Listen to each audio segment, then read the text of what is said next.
Hi, everyone. Dr. Tim and Hillary for another Dr. Tim's Aquatics podcast. How you doing this morning, Hillary? I am doing good. Good.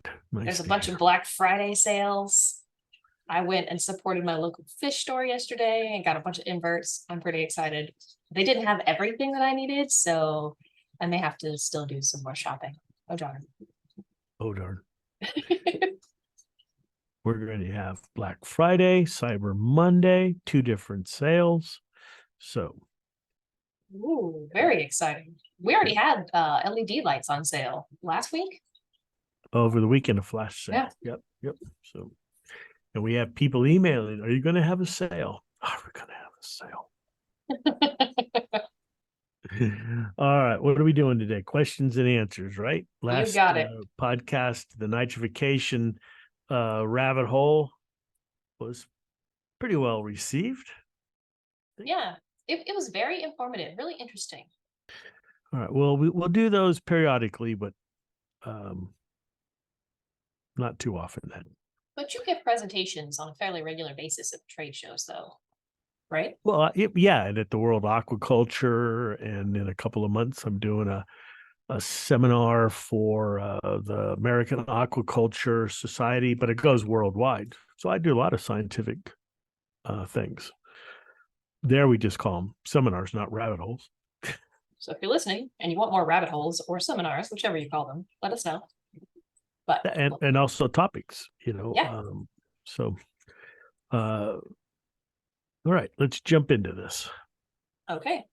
Question number one. How much one and only would I need for a 100-gallon indoor stock tank with 8 5-inch koi? How much product do I use for periodic water changes? Also, if I had to do a complete water change, would that be like starting over and using the initial startup amount? Thanks. If you do a water change, but your biofilter media is still damp and you refill it, as long as you refill with dechlorinated water, and not RODI water.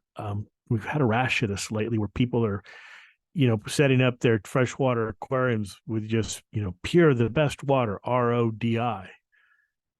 That's Don't do that, folks. Fish don't live in RODI water. Bacteria don't live in RODI water. So if you're going to use bottled water, use spring water, not RODI water. So getting back to starting over, if the biofilter does not dry out and sit out, the bacteria are fine. They have that EPS, this extra polymer substance that helps protect them, and they can be out of the water for a while. That's the whole bio wheel when I was at Marineland, where it rotates in and out of the water. It's just keeping them damp and moist.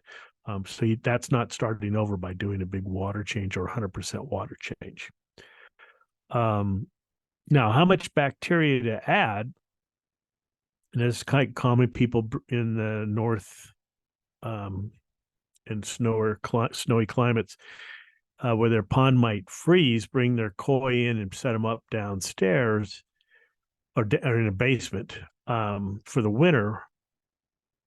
How much bacteria you need depends, one, on water temperature. Because if you're going to keep the koi in cold water, which is perfectly fine, and not feed them very much, they're not going to excrete that much ammonia, and you don't really need a lot of bacteria. But it's kind of a question that can't be answered, because what are you going to do with the fish? Are you feeding them? Is the temperature really warm? What I would suggest is getting the system set up ahead of time, and just like in the 13 secrets to cycling and the presentation I've done, uh, get the water warm, 75 to 80. So what's that? 24 to 27 degrees Celsius, and start dosing the bacteria, and add four ounces, 8 ounces of bacteria, and start dosing with the ammonium chloride to grow a big population. And then if you're going to keep the water at a colder temperature, say like 60 or 65 Fahrenheit, lower the temperature and then move your fish in. But how much bacteria you need just depends on the water temperature, how much you're going to feed, and then also what the media is. Not all media is the same. And bio balls are good media. I've talked about the bricks and things. They're not it's not the greatest media unless it's set up correctly. So there's a lot of factors that go into that. Best thing is to set the biofilter up first, dose ammonia, and know that it's working. That way you're sure that when you move the fish in from the outdoors, that you've got a functioning biofilter. Did that cover all the questions, Hillary? No, but I've got a question before you answer one of the other questions. You said before you move the fish in, know that it's working. Can you just go into a little bit more detail and clarify how you know it's working? Well, it's working by test kits. You're dosing the ammonia, and within 24 hours, the ammonia should disappear and there shouldn't be any nitrite. So what we recommend is dosing 2 milligrams per liter or 2 parts per million ammonia. And when you can do that, and the next day ammonia is 0 and nitrite is 0, or really close to it, then your biofilter is working, and then you've got confidence that the system is can take fish. Now, what can happen though is maybe you're dosing and everything's working well, and then all of a sudden you start getting ammonia. It's like, well, what happened? I didn't do anything but dose ammonia. You have to remember the pH. If you're in an area that has low alkalinity, low buffering, what that means is that as you're dosing ammonium chloride, your pH is going to drop because the nitrification process adds acid to the water. The alkalinity consumes that acid, but once the alkalinity or the buffering is done, then your pH is going to drop. And if your pH gets below 7, the nitrification process slows. If it gets near 6, it stops. And dosing ammonium chloride, you're adding a fair amount of ammonia to really build that biofilter. And this can definitely happen where the pH drops. The bacteria are not dead. Just don't disturb whatever your biofilter media is. Just change water, buffer the water, get the pH back up, and the bacteria will kick right back in. Okay. So for the last part of question number 1, how much product should they be using for periodic water changes, and which product? Well, one, you need to get the chlorine and chloramines. Don't worry about the ammonia when you're doing a water change, because the bacteria will take care of that. So we recommend First Defense, and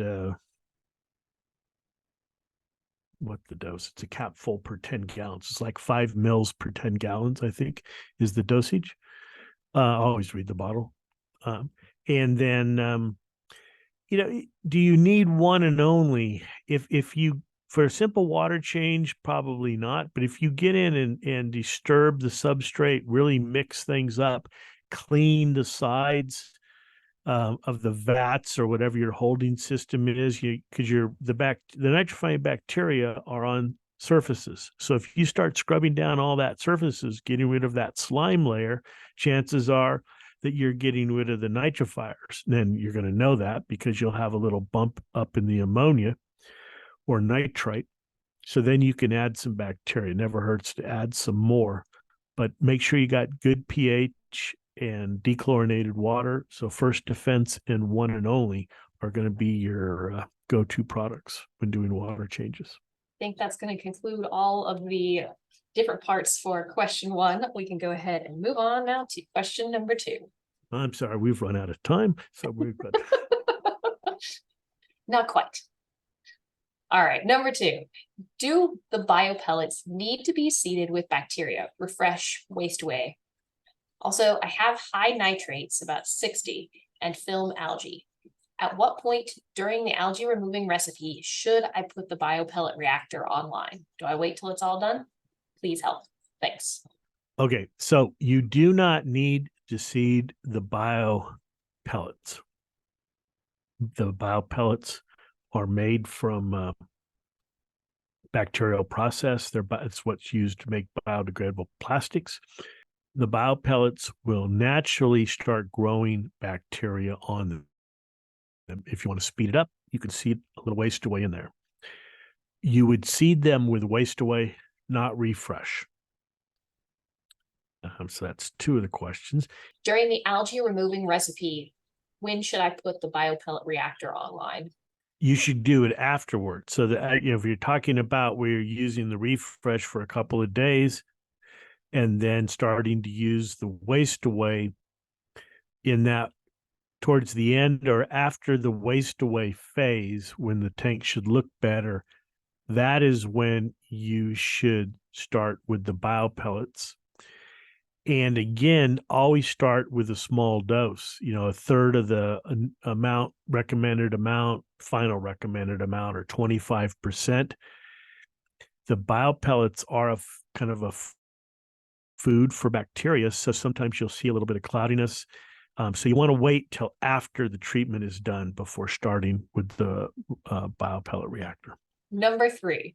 Is it possible to put refresh, waste away, and Ecobalance on an automatic doser with magnetic stirrers to mix it up prior to dosing? I'm currently using your waste away gel, but I would like to dose the other 2 automatically, which I might then make the waste away an automatic dosing. I would not put the refresh on an automatic doser. Refresh is really, if you have issues, or a once a month, twice a month treatment. It's not a continuous bacterial treatment. Ecobalance and waste away. The reason, my hesitation here is you have to be careful, because if you're dosing too much bacteria and you have a lot of nutrients, the bacteria can bloom. And you really don't want to have the bacteria bloom is grow out of control. They suck all the oxygen out of the water, and now you've got a mess on your hands. You can definitely put them on a dosing system. I recommend that dosing system, whatever vessel it's in, you should aerate that vessel, because what's going to happen is, and this is for both Ecobalance and waste away, when you put them, say you have your 1 gallon or quart or whatever bottle, you add your saltwater mix, you add the bacteria. There's oxygen in that bottle. The bacteria will find nutrients and they'll start growing in that bottle. As they start growing, they reduce the oxygen. And then the bottle becomes anaerobic. Bacteria still grow. These same cells can switch from aerobic respiration to anaerobic respiration. And then they remove all the oxygen, and the water in the bottle is now anoxic. They don't quit. These bacteria continue on growing, and they will take the sulfate that's in the water, and also all saltwater mixes have sulfate, and they'll start producing hydrogen sulfide. And this can happen quite fast. Definitely, in a couple of days. You've got this bottle, you've got the cap on because the tube is going down, from the peristaltic pump, it's going down through the cap. You've got the cap on.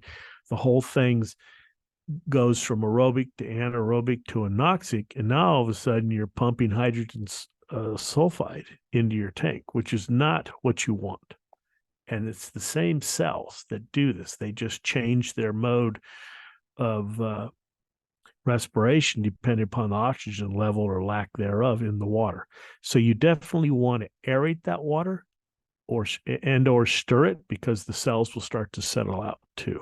So dosing bacteria is not like dosing a chemical. The environment is not static, I guess is a good word. The bacteria are changing that environment. You got to be careful. And I would dose one, like waste away a little bit, and then switch over for a few days to Ecobalance, but I wouldn't dose both at the same time. And move on. Question number 4. I'm currently in the middle of cycling my 220 gallon with a 75 gallon sump reef tank with rock and sand. I'm at day 6 and my ammonia is 0.5. My nitrites are 0 and my nitrates are 10. I'm confused per the instructions I'm reading on your site. Do I not add any more ammonia until I get below 0.2 ppm and then add enough for 2 ppm, or do I add ammonia right now since I'm at 0.5? At 0.5, you can add more ammonia, and you do not, I cannot stress this enough, you do not continue to add ammonia until you reach 2 ppm on your kit. Do not do that. Just maximum 4 drops per gallon. That's plenty of ammonia in your system. If you are really trying to develop a big biofilter, you can add the ammonia and then several hours later measure, and if there's no ammonia or both the ammonia and the nitrite are low, you can add some more drops. So you can dose multiple times per day if the system can handle it. But remember what's going to happen. We covered this in question 2, and I think we're all the way in question number 3, right? But when you're adding a lot of ammonia, the pH will drop. Even in a saltwater tank, the pH is going to drop. Once the pH drops, the nitrifying bacteria stop working as fast, because the lower the pH, the greater the percentage of total ammonia is in the ionized or ammonium NH4 plus form, which is not the form the bacteria use. So if you're going to do that dose, a couple times a day, you've got to monitor your alkalinity and pH, and be prepared to do water changes or buffer the water to keep the bacteria working. But do not add large amounts of ammonia at one time. It'll slow the whole process.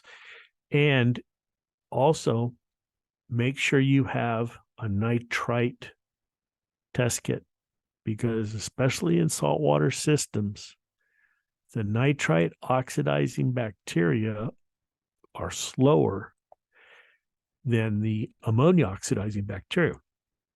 And so what happens in many cases is nitrite starts to build up. And as nitrite starts to build up and gets above 4 or 5, if there's a negative feedback, basically it even slows the bacteria further. So the whole system kind of grinds to a halt. And so it's better to do small, frequent dosings rather than one big dosing once a day. Don't do that. You're just going to defeat the whole purpose of trying to cycle faster by doing it. Yeah. Nobody wants more headaches than we need. Yeah. I mean, it kind of, maybe intuitively to people makes sense, but believe me, it's much faster to cycle by adding small amounts more frequently rather than a large amount once a day. And that you can definitely put on a dosing system. This is how we do big aquaculture and aquariums and zoos and stuff like that, is dose a small amount of bacteria continuously. And if you're really trying to grow a lot of bacteria in a short period of time, again, with the caveat that you are monitoring alkalinity and pH,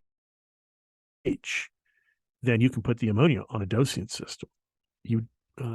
What you don't want to do is you do not want the ammonia or nitrite to get above 5. If it starts to rise, and the nitrite will almost always be the first one, then stop the dosing, give the bacteria a chance to catch up, and then you can resume the dosing. And at this point, I think I should talk, because I'm talking about test kits. Why aren't I mentioning nitrate? For two reasons. Most nitrate test kits cannot accurately measure nitrate unless it's above about 20 to 30 milligrams per liter. So during the beginning, you're going to see basically a reading of 0. Secondly, the way a nitrate test kit works is that it first reduces the nitrate to nitrite, and then it measures nitrite. So, our test kits, we have really nice ASF test kits, but all of them work. And if you've worked in a lab and you're doing an auto analyzer, it's old school, but it works. You run the water sample through a cadmium column, and that cadmium column reduces nitrate to nitrite, and then the kit measures nitrite. Well, if you have nitrite in the water already, because you're cycling, you're measuring the nitrite that's there. So anytime you do a nitrate test, you need to also do a nitrite test. And to make things even more, I don't know, confusing, but just the way it is, if your nitrite is above about 5, it interferes with the nitrate test. So what's the take-home message? In the early stages of setting up and cycling your tank, don't measure nitrate. Don't worry about it. You just if you know you're dosing our ammonia, and I promise you there is ammonia. We get this once in a while, I can't measure nitrite or ammonia, and I used your drops. Your drops are terrible. They don't have it. They're just water. I promise you, they're ammonia. I feel like that's another question that we get. Like, it doesn't, you think about household like cleaning ammonia that you would use, it doesn't smell like that.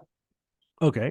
Well, that's because our solution is ammonium chloride, which has a low pH. Household cleaning solutions are ammonium hydroxide, which have a high pH. And as longtime listeners will know, at the high pH, the vast majority of the total ammonia is in the ammonia NH3 form, which is actually a gas, which means you can smell it. It's the gas, right? But if your pH is low, like with an ammonium chloride solution, the vast majority of the ammonia is in the ammonium NH4 plus, the ion form, which is not a gas, so you don't smell it. Now, if you really want to test, is there ammonia in the Dr. Tim's ammonia drops or anybody else's? Find a black surface, some an inert surface, and put a few drops of the ammonia solution on that black surface and let it evaporate. And when you come back, you're going to see this white, crusty precipitate. That's because the water dissolves, but the ammonium chloride doesn't dissolve. And there it is. Science experiments at home. Yeah, science experiments at home. All right. Let's move on to number 5. I feel like we're like 30 minutes into the podcast and we're only on number 5. A lot of information today. That's good though. Yes, multiple questions. Yes. There is a theme today. I would say the theme is one and only. Reflected in number 5. What is the difference between the freshwater and the pond/koi one and only? There is no difference. Freshwater is freshwater. In the pond and aquariums, they're the same. One's pond is a little higher concentration, but bacterial wise, they're the same. The What do you difference mean? is, what do you mean? You said it's a little bit higher concentration. More cells per Gotcha. mil. Yep.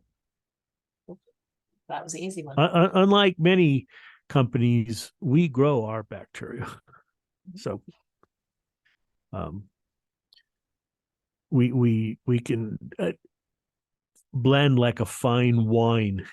We take a little bit of this bacteria, a little bit of that bacteria.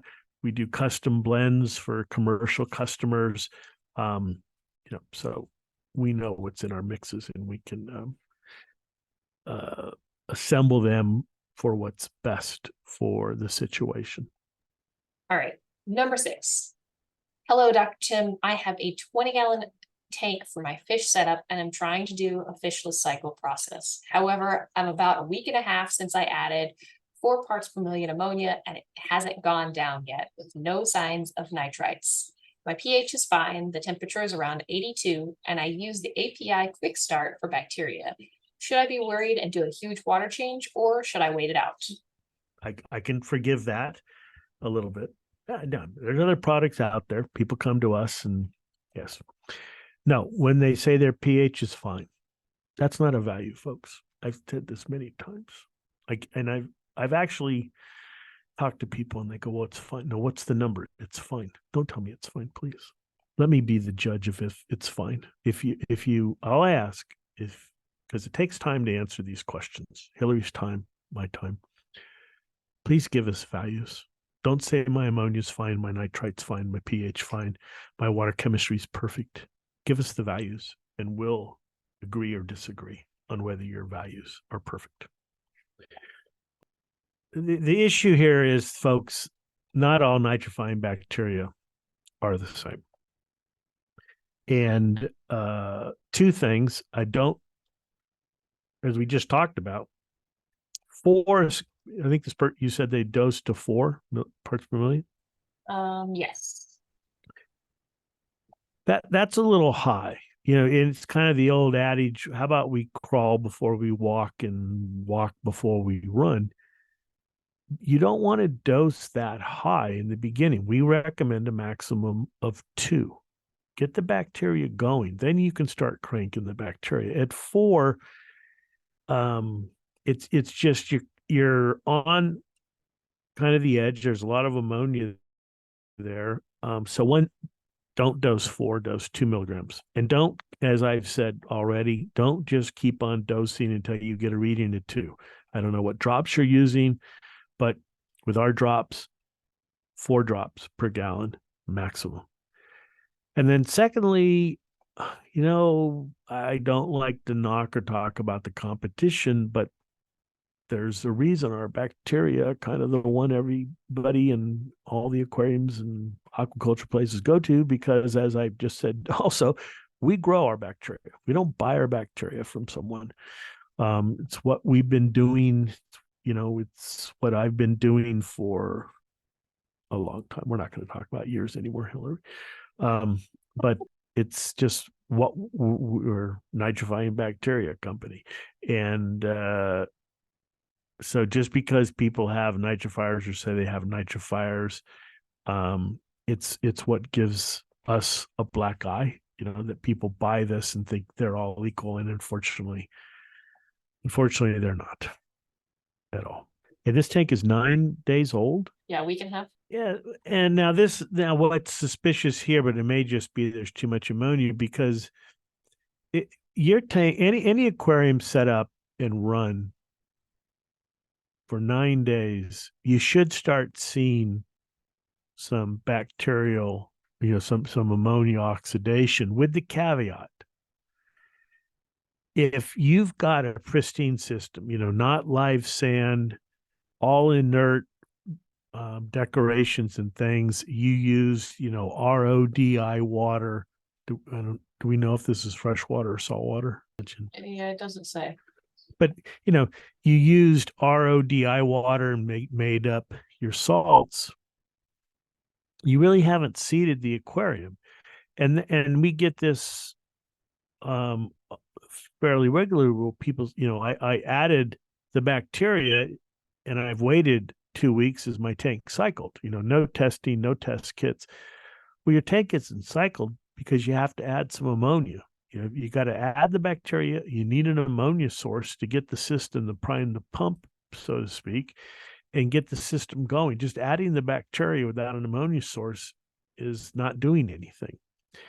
And if the other way, if you don't want to buy a bottled mix, is how do aquariums get going? And it's because there are nitrifying bacteria in your water distribution system. The pipes coming from, assuming you have a municipal water system versus maybe a well, but even in there, the water has bacteria in it because the nitrifying bacteria are growing in the distribution system. And that's why if you use an RODI, the first stage of that's a mechanical filter and then activated carbon to get rid of chlorine before it goes to the RO unit. But that can filter out any bacteria, so it removes the nitrifying filter. And this is a test I did at Marineland years ago. We used fresh water and we fine filtered it, 0.2 micron, removed all the bacteria, and then set the tank up and let it couple. We always did things in triplicates minimum, and nothing ever happened. You could add ammonia, but you had no bacteria. The bacteria have to get in there. The bacteria get in there a variety of ways, but the main way is from your water source, or if you're using RODI, maybe live sand, some rocks, live rock. That's why live rock was always such a great thing, because it had a good diversity of bacteria in it. So you've got to prime the pump, so to speak, get your aquarium going by having some type of bacteria and some type of an ammonia source. But adding just any bacterial bottle mix, unfortunately, a lot of the mixes out there don't contain any bacteria, and those that do don't, many of them don't contain nitrifying bacteria. I'll just leave it at that. Next question. Which of your products would you recommend to help lower nitrate? Well, we have a variety, I guess. It's kind of like that time that Super Zoo was. I don't know if you were there in Mandalay Bay, where there was the Black Hat conference. These are the people that hack into your computer. Yes, they actually have a conference. And half the conference was the Black Hat people that break into your computer. And the other half of the conference was the White Hat people that keep the Black Hat people. I think it was more a conspiracy. Where am I going with this? We make, we just talked about it. We make nitrifying bacteria. That's our, go-to product. And what does it do? It produces nitrate. So our second biggest thing is how to get rid of nitrate, because you can't have an aquarium basically without nitrate being produced. And what products we have, the answer is it depends on a couple of things. We have bacteria, like our waste away bacteria will assimilate, meaning they take the nitrate out of the water to build cells. All cells have nitrate in them. That's assimilation. Or if you want, you can use the waste away in an anaerobic environment and do denitrification. That's more complicated. Or we have the NP active pearls, and then now that takes and it grows the waste away type bacteria on the pearls. They consume the pearls, and as I said, as they're growing, they're removing the nitrate from the water. Or we have chemical methods with our different medias that can remove nitrate from the water. So which is the correct one?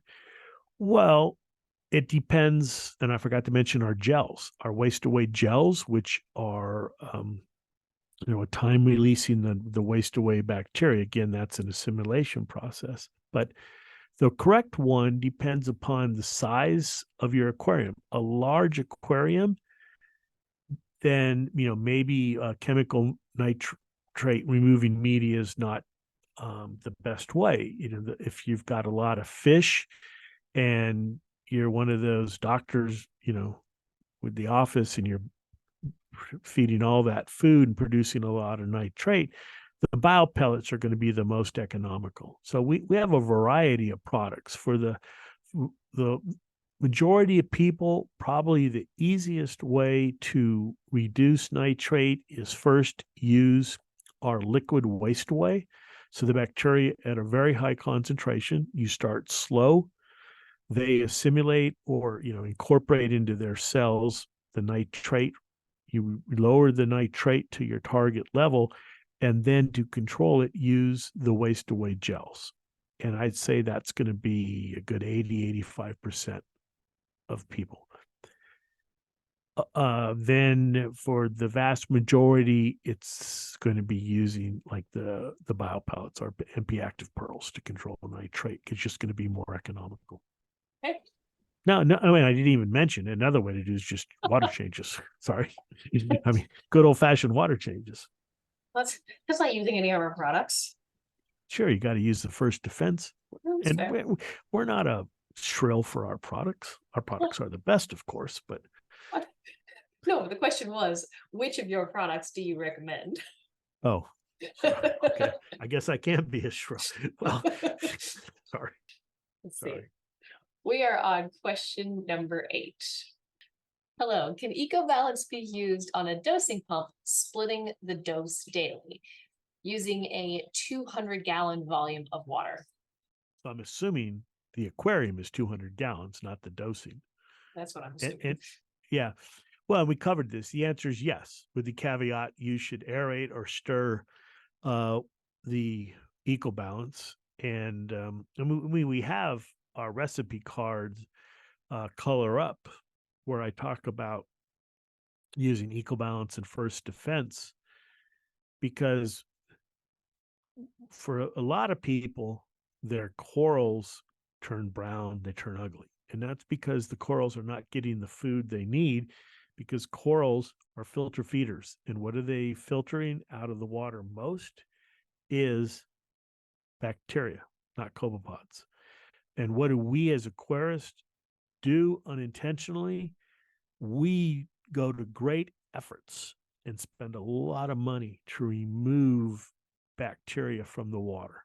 The skimmer, the UV, the roller mats. Now ozone is popping its head. All that stuff, the unintended consequence is removing bacteria from the water column, which is coral food. So you don't want to do that too much. You want to balance. And I know I've talked about it in multiple occasions of why you get cynos and dinos and things, is because you've removed all the good bacteria from the water. I'm not talking about nitrifiers. I'm talking about the heterotrophs. But you definitely can put it on a dosing system. I can't really recommend how much to dose. You just have to play with it, because every aquarium is different in what you're trying to do. And if you want an example of like how awesome corals look, Reefapalooza New York, Colin Ford, who is with Coral Morphologic, was saying that this is the method he uses on his systems. Man, his tanks are gorgeous. So check that out. I think we've actually done a video on that too. And just so you know, he actually buys our bacteria. We don't give it to him. How's that? Even better. All right. Let's see. We are on question number 9. I used Dr. Tim's One and Only to get my saltwater tank jump started, and it completed its cycle in 11 days. Awesome. Is One and Only product good for just startups, or is it also good for maintaining a tank? There are so many of your products. I don't want to add the wrong stuff and have the combination harm my fish or tank. Thanks for a great product and all of your advice. Well, thanks for the kind words. Our products aren't going to harm your tank unless you misuse them. And generally, with our bacteria, it's by going too fast. So I mean, one and only is not going to be toxic because the nitrifying bacteria can't replicate fast enough. You know, in the best conditions, they're replicating every 16 to 20 hours. But the waste away and the Ecobalance clear up, those are heterotrophs, which can double every 20 minutes. And so that's why we put on there in a couple of different sayings and underline and bold on the instructions. That's that back of the bottle where you read before you dose. You read it a couple of times and understand it. Yeah, I'm being funny, right? Anyways, if you overdose the waste away, the Ecobalance, the clear up, you can get a bacterial bloom, and that can suck the oxygen out of the water. Well, how can that happen? Well, everybody's aquarium is different.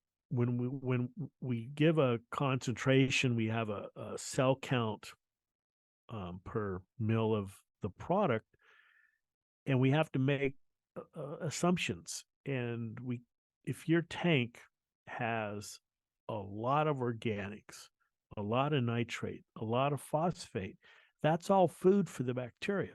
So that's why I always say start slow. You know, you see in a stain remover, because I was just removing stain from a little incident, and it says, you know, try a little bit on a spot that you can't see, people don't see. So that's with the bacteria. Start slow, add a little bit, and don't expect a reaction within 10 minutes. Add a little bit, wait a day. You know, did the tank start getting hazy? Don't add any more. That's the bacteria working. So that's how you could misuse, not intentionally, but unintentionally use our product. Is all, you know, we'll always start slow, follow the directions, quarter, 50% of the dose. Now, to answer the person's question, you would waste away is the one I recommend on a regular basis. Do you need the one and only? Well, if you're measuring ammonia and nitrite, you're going to know. If you've just cleaned a tank, really did a spring cleaning on it, chances are you've disrupted the biological filter and you're going to be having measurable ammonia and nitrite. So yeah, you want to dump some, pour some one and only in there.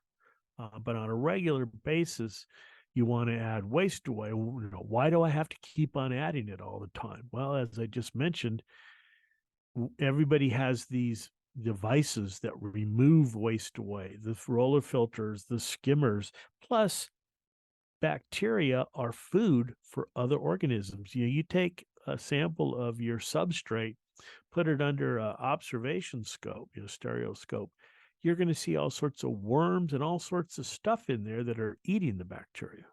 So there's an assemblage in there, and that's why you need to keep on adding it, is because it's being removed or it's being consumed. Okay, let's see. Do we have time for one more question? As long as it's not a one question in 10 parts. We're going to go for it anyway. Number 10. Does wrapping the tank in black plastic with the goal of preventing any lights from getting into the tank include turning off my refugium light and wrapping it in plastic also? My sump is in a separate room and it contains a refugium that has chaeto growing in it. Should the top of the aquarium / sump be covered? Interesting question. Now, the last part there, should the top of the aquarium / sump, but in this case, the sump's in another room than the aquarium. Or do you think he means the sump / same aquarium? I don't know. Anyways, because the dark phase, this is part of the getting rid of dinoflagellates. And because they're photosynthetic, what we recommend is to wrap your aquarium in black plastic. So basically to keep all the light out. It's not gift package wrap, it's tight wrap, but just you want all the light. You don't want any light to get into your aquarium. And so you definitely want to cover the top of your aquarium. Now, the sump. See, to me, you would wrap the sump too, because you don't want to give the dinos, no pun intended, a refugium to survive in. You want to kill the suckers. So I would turn off that light And I would wrap the sump and I would wrap the aquarium, because if you're going to go through the time, the hassle of doing this, you want to do it once. And dinos are tenacious little beast, and if they'll find a spot. Some of them will live in that sump, and then you're going to have to repeat the whole process. So I would say wrap both of them and turn the lights off and black out the whole thing, because the dinos are going to be in the water too. So they're going to go back and forth, and you don't want to give them any chance to survive. And then long term, dinos dominate in most cases, 95% of the time when people come up to me at shows, and they say dinos, they have super low phosphate and nitrate, or one of them. Long term, to solve the dino issue, you've got to get your water chemistry in balance. If your nitrate is 0, your phosphate is 0, you're heading to dino jail. And you've got to change the environment. All the chemicals, all the bacteria, all these products I'm telling you, are not going to work long term, because the chemistry is such, the water chemistry is such, that the only thing that really can grow well is dinos. So you need to change the game, change the field, and get the phosphate up to about 0.05, and the nitrate, between at least 7 and 10. And then you can start to win the battle. But if you don't solve the water chemistry problem, you're just going to get back into the dinos, and they'll come back. And no one wants that. No. Okay. Lots of questions. We appreciate it. We always like answering questions and talking with people.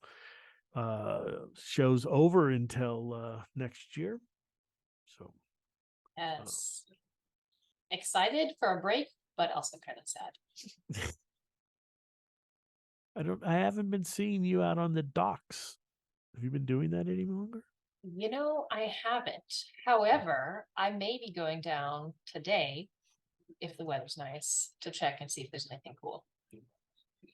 I used to do dockside live streams, usually at low tide, and we can always find some cool stuff, from like harbor seals to nudibranchs. All right, everyone. Thanks very much for listening. We do appreciate it, and have a great holiday. We will be back, and if you have topics, questions, we're on all the different social media, right, Hillary? They'll get a hold of us. They'll figure it out. Send us a message. Yes, but once again, thank you very much. This has been Dr. Tim and Hillary for another Dr. Tim's Aquatics podcast. Good fish keep.